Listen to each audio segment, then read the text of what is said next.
You stopped going to church. Maybe gradually one Sunday you just didn't get up, and then the next Sunday felt easier. And then at some point you realized months had passed and you hadn't missed it the way you expected to. Or maybe it was a single moment, something said from a pulpit, something you watched happen to someone you loved, some gap between what was being promised and what you could see with your own eyes. Either way, you left. And then something strange happened. The silence didn't stay silent. Not the silence of an empty building, something else. Something that seemed to respond not when you were kneeling in a pew, not when you were reciting the words someone else wrote, but in the in-between moments. Driving alone, sitting at 2 a.m. with the lights off, walking somewhere and suddenly feeling, for just a second, like the ground underneath you was more than ground. You probably didn't talk about it, because what would you even say? You left the institution. You were supposed to be done with all of this, but it didn't leave you. What I want to do in this video is give you a framework for understanding exactly what that is. Not a religious framework, not a replacement church, something older, something the church itself spent centuries trying to bury. Because it turns out, what starts answering when you stop performing religion, the Gnostics had a name for it, and that name changes everything. I'm Daniel, and this is Gnostic Talk. Let's start with what church actually is, structurally, as a system. Not what it says it is, what it does. You walk in, you sit down, someone at the front tells you about the divine. You listen. You are, by the architecture of the entire experience, positioned as a receiver. The divine is up there, or out there, or beyond somewhere, and the person standing between you and it, the priest, the pastor, the minister, is the necessary intermediary. You cannot access the source directly. You need the building, the ritual, the ordained human being, the approved text read in the approved sequence. Without those things, you are, functionally, cut off. Now, I want to be precise here. I'm not saying nothing real ever happened inside those buildings. I'm not saying every person who stands at a pulpit is consciously running a control operation. What I am saying is that the structure itself, the architecture of mediated access, was not an accident. It was a choice, made by specific people at a specific historical moment, for reasons that had as much to do with power as they did with God. Around 180 CE, a bishop named Irenaeus of Lyon sat down and wrote one of the most consequential documents in Western religious history. His treatise against heresies, Adversus Haereses, was not primarily a theological argument. It was an institutional blueprint. It described in detail which communities were dangerous, which texts were forbidden, and why all legitimate access to the divine had to flow through a single hierarchical structure. The Church, with its bishops, its sacraments, its approved canon. He wasn't arguing against bad theology. He was arguing against something that threatened the entire mediation model. The communities he targeted most aggressively were the Gnostics. And the reason, when you read closely, is not primarily that they were wrong about doctrine. It's that they were claiming something structurally incompatible with institutional religion. They were claiming you didn't need the intermediary. Not just that the intermediary was optional, that the very idea of a divine being located somewhere outside of you, a being you had to petition through the correct channels, was a fundamental misunderstanding of what you actually are. Here's where it gets cosmically significant. The Gnostic framework doesn't begin with a creator God who made humans and placed them in a garden. It begins with something called the pleroma, the fullness, an unbounded divine reality that is not a person, not a personality, not a being who makes decisions and issues commandments. It is the totality of what is. And within that totality, there are emanations, expressions of the divine moving outward, the way light doesn't choose to illuminate, but simply does, because that's what light is. Human beings in this framework are not creatures made from clay by a craftsman. They are emanations, fragments of the pleroma that have, through a cosmological process the texts describe in staggering detail, become embedded in material reality and temporarily forgotten what they are. Before we continue, there's something I want to place in your hands. We've gathered the forgotten texts, the ones the Church sealed away for 17 centuries, into a single guide for those who feel the pull towards something deeper. Because whether we speak of the archons, the demiurge, or the divine spark, one truth remains. This knowledge was never meant to be lost. This is for anyone who senses there's more to this reality than we've been told, and who's ready to remember it. You'll find it in the link in the description below, or you can scan the QR code right here. I'll give you a moment to do that.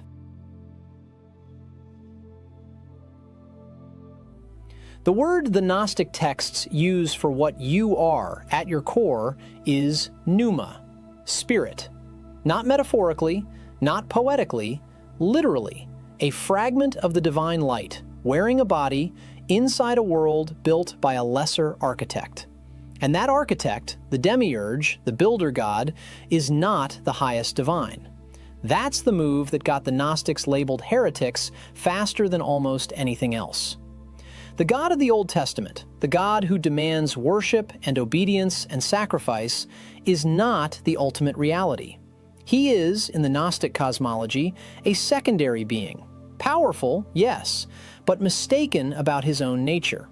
He believes he is the highest. He isn't. And here is the institutional problem with that teaching. If the God demanding your worship and obedience through authorized intermediaries is not the highest reality, then the entire architecture of the Church, built on your obligation to that God through those intermediaries, collapses. Can't exactly put a collection plate in front of someone's internal awakening, just saying. Irenaeus understood this perfectly, which is why he didn't debate the Gnostics so much as systematically destroy them. Communities disbanded, texts burned, the teaching driven underground for over 1,500 years, until the winter of 1945, when a farmer in Egypt cracked open a sealed jar near a cliff at Nag Hammadi and pulled out something that was never supposed to be found again. I want to tell you about the first time I actually read the Apocryphon of John. Not read about it, read it. I'd seen it referenced in footnotes for years, quoted in academic papers as a curiosity, a historical artifact. I had this sense that it was technically important, but probably dense in the way that ancient theological documents are dense. Lots of names, lots of genealogies, lots of symbolic architecture that requires a specialist to decode. I was wrong. I sat down with it one night expecting an hour. I was still reading at 3 a.m. Not because it was easy, it's not, but because every few pages something surfaced that made me stop and read the sentence again. Not because I didn't understand it, because I understood it too well. Because it was naming something I'd felt for years and had no language for. The text opens with the Apostle John, grieving after the crucifixion, standing alone at the temple when a Pharisee confronts him. And in that grief and confrontation, something appears to John. A presence that moves through three forms, shifts between them, and then speaks. And what it says is not a commandment, not a law, not a ritual instruction. It says, I am the one who is with you always. I am the Father. I am the Mother. I am the Son. 3 in 1, yes, but not the Trinity you were taught. Because this presence is not above John, issuing decrees. It is with him, present to him, in his grief, in his solitude, outside the temple walls he's just been turned away from. Stay with me here, because this distinction is everything. The God of conventional religion is encountered in the authorized location, through the authorized intermediary, on the authorized schedule. The Gnostic divine shows up outside the institution, in grief, in exile, in the places you go when the building no longer holds you. The Apocryphon of John, likely composed somewhere in the 2nd century, preserved in the Coptic manuscripts at Nag Hammadi, is structured as a cosmic revelation. It describes the monad, the highest divine reality, in language that is deliberately, almost aggressively, beyond category. Quote, "The monad is a monarchy with nothing above it. It is pure light which no eye can behold. No power, no authority, no subordination. It exists within itself. It is inviolable light." This is not a God you petition. This is not a God who needs your praise, your confession, your scheduled attendance. This is the ground of being itself, silent, self-complete. And you, your pneuma, your divine spark, are not separate from it in the way a creature is separate from a creator. You are of it, the way a wave is of the ocean. Same substance, same source, temporarily formed, not fundamentally divided. Now here is what the Gnostic teachers, Valentinus, Basilides, the communities that produced these texts, were actually teaching. Not philosophy, not speculative theology, a practical reality. The experience of recognizing your own divine nature is possible. It is the point. It is the entire aim of human existence on this plane. And they had a word for that experience: Gnosis. Not belief, not faith, not the acceptance of a proposition you cannot personally verify. Direct experiential knowledge of what you are. Interior, unmediated, not transmitted to you by an authority, awakened in you by direct contact with the divine reality already present within you. Valentinus himself, probably the most gifted theological mind the early Gnostic movement produced, came within a single vote of becoming Bishop of Rome. One vote. I think about this all the time. If that vote had gone the other way, the entire history of Western religion looks different. The mediation model might never have consolidated the way it did. The Nag Hammadi texts might be the mainstream. The Apocryphon of John might be as familiar as the Gospel of John. One vote. Instead, Valentinus was marginalized. His communities were targeted. His texts were classified as heresy and eventually burned. And the teaching that you carry the divine already within you, not as a metaphor, not as a comforting thought, but as a cosmological fact with practical implications, went underground. Until it started showing up in people who left the church and found in the silence after they stopped showing up that something was still there. That something has a name, and I'm going to tell you exactly what it is. A viewer left a comment on my video about the divine spark, the one titled, "I tried calling the divine spark within for 7 days. What answered shocked me, and it stopped me cold." They wrote, "I don't know how to explain this without sounding unhinged, but I feel more connected to something real when I'm alone in my car than I ever did in 20 years of Sunday service." I read that comment probably 5 times, because that person, without any exposure to Gnostic cosmology, had just described the central Gnostic insight with more precision than most academic summaries do. The divine is not located in the building. It never was. Let me build this out carefully, because the mechanics matter.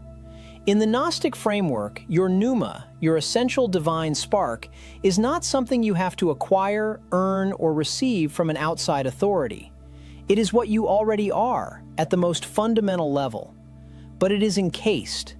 The Pistis Sophia, one of the most extensive Gnostic texts to survive, describes human beings as divine light wrapped in matter, wrapped in the psychic layer, wrapped in the material body, layer upon layer of increasing density, moving outward from the pure pneumatic core.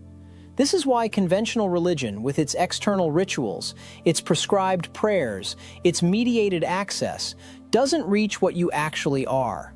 It's addressing the outermost layers, the body, the psychic personality, the social religious identity that goes to church on Sunday. And you can maintain those layers your entire life and never once make contact with the pneumatic core underneath. The Gnostic practices, and yes, there were practices, this was not purely intellectual, were designed to move in the opposite direction, inward, through the layers, toward the core. One of the most striking things in the Gospel of Philip, a text also recovered at Nag Hammadi, is its treatment of what it calls the bridal chamber. On the surface, this sounds like mystical poetry, but the deeper teaching is about a specific interior state, a mode of awareness in which the distinction between the self and the divine collapses, not metaphorically, not symbolically, as direct experience. The Gospel of Philip describes this as the highest of the sacraments, not baptism, not communion, this interior reunion. And here's what the trimorphic protonoia adds, which I personally think is the most underrated dimension of Gnostic teaching on this entire question. The text, a revelation speech delivered in the first person by the divine feminine voice, protonoia herself, says this: "I am the voice that appeared through my thought. I am the one who is called life, who dwells within every power and every eternal movement." She is not describing herself as a deity you pray to from below. She is describing herself as the voice already moving inside you, already speaking, already present. That's not a being to petition. That's what's already running underneath your thoughts. So when you left the church and the silence came, and then something in the silence started responding, what was that? It was not a supernatural intrusion. It was the pneumatic core, finally audible, in the absence of all the noise that had been drowning it out. The ritual, the schedule, the communal performance of religion, those things are not neutral. They occupy your attention. They give you a structured role to perform in relation to the divine. And as long as you are performing that role, you are relating to God as an external figure you are oriented toward. The moment you stop performing, the moment you are just sitting in your car, alone, without a script, the interior contact that was always possible becomes suddenly, unmistakably real. This is not a New Age idea. This is 2nd century cosmology, preserved against enormous institutional resistance, carried in sealed jars for 16 centuries, and waiting for exactly the conditions you're describing. I want to tell you about a specific moment when this landed for me. Not as a theological concept, as a lived reality. I had been studying the Nag Hammadi texts seriously for about a year. I had read the introductions, the scholarly commentaries, the comparative analyses. I understood the framework intellectually, and I thought that was enough, that understanding was the thing. Then one night I was reading the opening lines of the trimorphic protonoia, not skimming, reading, and I noticed something I'd moved past a dozen times before. The voice doesn't say, "I was with you." It says, "I am the voice that appeared through my thought." Present tense, not a historical revelation delivered to someone else in the past, a present tense announcement of something active and ongoing. I put the text down. I sat with that for a while, and something shifted, not in my understanding, but underneath my understanding. Not externally, internally. Like the difference between knowing what a radio frequency is and suddenly, without adjusting anything, having the static clear and the signal come through. I'm not claiming a mystical event for its own sake. I want to be precise about what happened. It wasn't ecstasy. It wasn't vision. It was clarity. The kind that doesn't feel like receiving new information. It feels like remembering something you always knew but had been too distracted to notice. That's what Gnosis feels like, according to every Gnostic teacher whose work survived the burning. Not revelation from outside, recognition from inside. The difference between those two experiences is not subtle. It is the entire difference the Gnostic tradition is built on. And here's what nobody talks about when someone leaves the church. Not the theology, not the doctrine, not even the community, though that part hurts in its own specific way. What breaks is the operating system. You've spent years, maybe decades, with a structured framework for how to approach the divine. There's a designated time, a designated place, a designated posture. You face a certain direction. You say certain words in a certain order. The whole architecture is externalized. God is there. You are here. The distance between you is the spiritual work. And then one day, you stop going. Maybe it was gradual. Maybe it was a single moment that cracked something irreparably. For a lot of people who've written to this channel, it wasn't even anger that drove them out, it was absence. The thing the architecture was supposed to point to simply wasn't where the architecture said it would be. You stood in the designated place, you said the designated words, and nothing answered. That absence is worth sitting with for a moment, because in the Gnostic framework, that absence has a specific explanation, and it's not the one you were probably given. The conventional answer, the one handed down through centuries of institutional religion, is that the silence is your fault. Your faith wasn't strong enough. Your intention wasn't pure enough. You weren't ready. Come back when you've done the inner work, and God will be waiting. Now here's where it gets cosmically significant. Gnostic cosmology doesn't read that silence as your failure. It reads it as a structural problem. The externalized God, the God at the end of petitionary prayer, the God who lives in the designated building at the designated hour, that God, in Gnostic terms, is not the source. It's an intermediary. And intermediaries, by their nature, mediate. They stand between. That's their function. Not to connect you to the divine, to manage the connection. And in managing it, to filter it. Sometimes to block it entirely. The Gnostic texts have a name for this. You've heard it if you've spent any time in this space. The demiurge, the craftsman god, the one who built the material world and declared himself the highest authority within it. In the Apocryphon of John, one of the central texts found at Nag Hammadi in 1945, the demiurge makes a specific declaration. He says, "I am a jealous God, and there is no other God beside me." And the Apocryphon's commentary on that moment is surgical. It notes that if there were truly no other God, he would not need to be jealous. Jealousy implies a rival. The declaration of exclusivity is, itself, the evidence of what it's trying to suppress. I personally think this is one of the most quietly devastating lines in all of ancient spiritual literature, not because it attacks religious tradition, but because it uses the tradition's own logic against itself.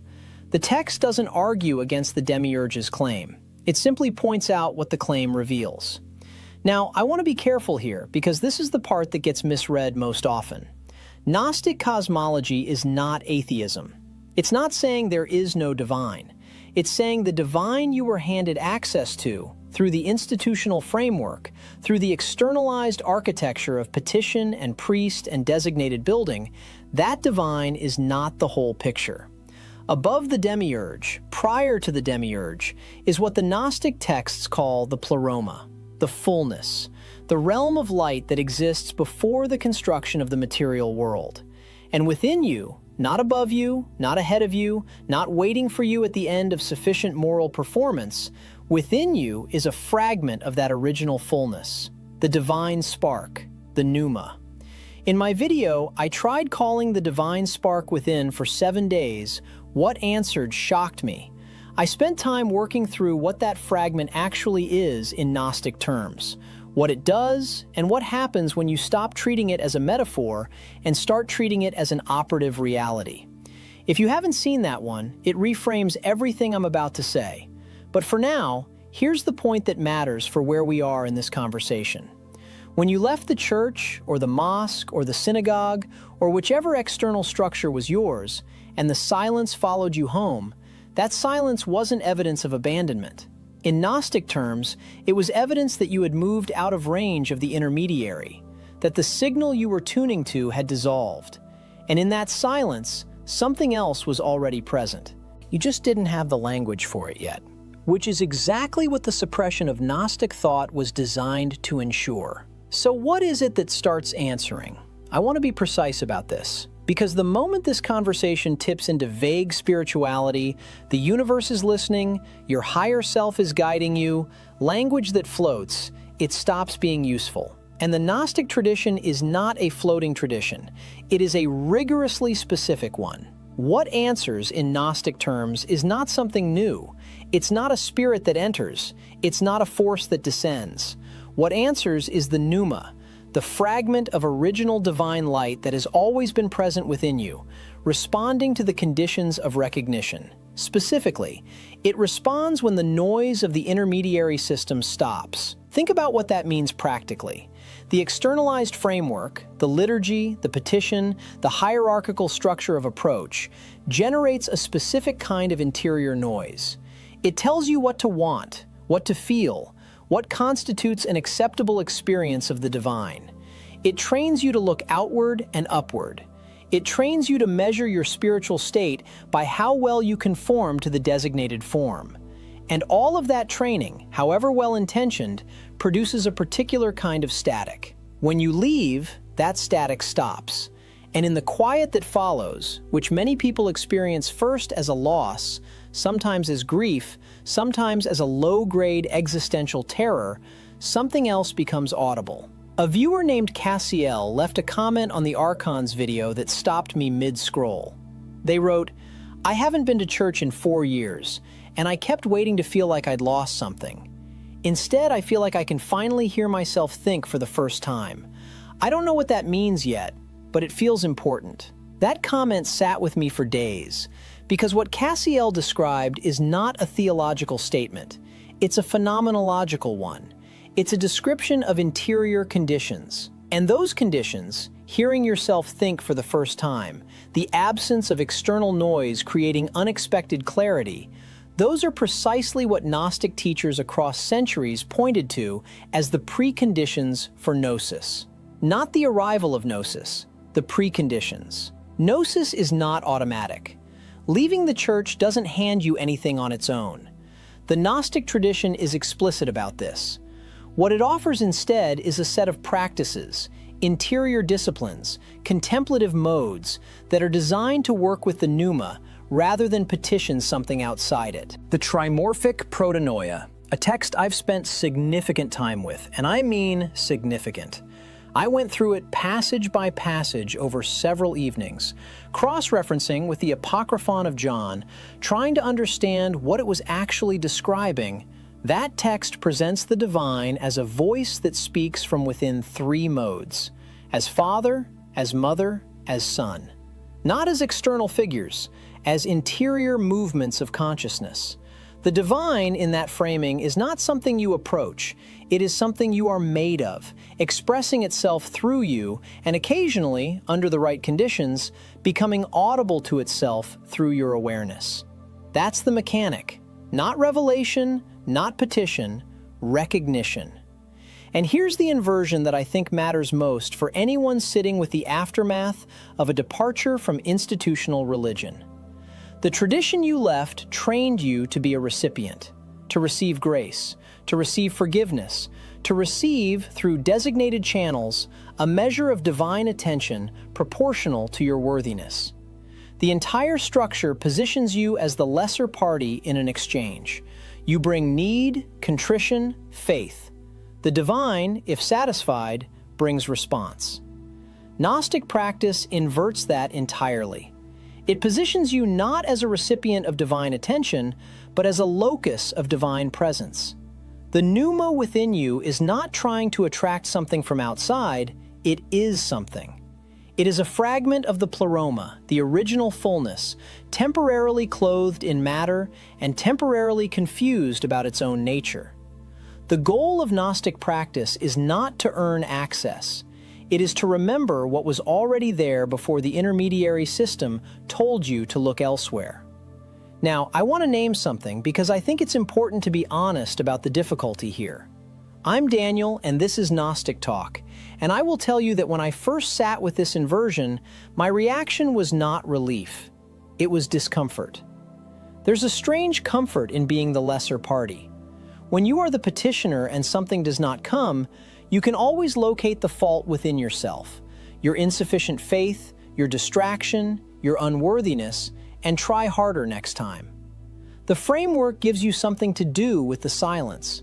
When the framework shifts and you are the locus, the silence means something different. It means you are already there, which means the absence isn't distance, it's inattention. And inattention to your own nature is a more unsettling failure than insufficient faith in something external. But unsettling in the direction of truth is still better than comfortable in the direction of displacement. That's what the Gnostic teachers were pointing at. And it's what the burning of their texts was designed to prevent. So what do you actually do with this? Because this is the point where a lot of conversations about Gnosticism dissolve into the academic. You get the cosmology, the history, the texts. You understand the inversion intellectually. And then nothing changes, because understanding a map is not the same as moving. The Gnostic tradition, and I want to be careful not to flatten the diversity of Gnostic schools here, because there were many, with real differences, but across the major traditions, there is a consistent set of interior disciplines that appear. Not rituals in the institutional sense, not moral performances, not prescribed petitions, interior practices, and they share a common logic.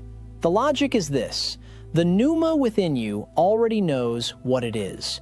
Your task is not to inform it, not to improve it, not to make it worthy of contact. Your task is to stop generating the noise that drowns it out. Gnostic practice is largely the practice of subtraction, not addition. The Gospel of Philip, another Nag Hammadi text, likely composed sometime in the 2nd or 3rd century, makes a distinction that cuts to the core of this. It separates people into 3 categories that map roughly onto body, soul, and spirit. The pneumatic, those in whom the spirit is most awake, are not described as those who have added the most knowledge or performed the most devotion. They are described as those who have recognized. Recognition is not accumulation. It is the opposite of accumulation. It is the act of stripping away false identity until what remains is undeniable. Now, what does that look like in practice? For the Valentinian Gnostics, one of the major schools, named for Valentinus, who came within a single vote of becoming Bishop of Rome in the 2nd century, a proximity to institutional power that tells you everything about how threatening his ideas were considered, the practice centered on something they called the bridal chamber. Not a literal chamber, a state of interior unity. The reunion of the pneuma with its divine origin, experienced not after death, but within this life, within this body, in the present moment of consciousness. For the Sethian Gnostics, a different strand, more cosmologically elaborate, responsible for many of the densest texts in the Nag Hammadi library, the practice emphasized direct contemplative encounter with the monad, the ultimate principle of existence above even the pleroma. As I covered in depth in my video, this is the last video you'll ever need about the archons. The archons, the planetary administrators of the material world, function precisely to prevent this kind of direct encounter. They are not mythological monsters. They are the mechanisms of distraction, interior and exterior. And the Sethian response was rigorous interior attention, not fighting the archons, which would only engage their terms, but moving through and past them by maintaining attention on what lies above. And here's what I want you to take from that, practically. The church, or whatever structure you came from, was not purely a mechanism of control. I want to be honest about that. The people in those buildings, the community, the moments of real grace that did occasionally arrive, those were real. I spent years in a community that had real warmth in it. And when I left, I didn't leave because it was hollow. I left because the framework kept pointing me outside myself for something I was beginning to suspect was inside. That's a different departure.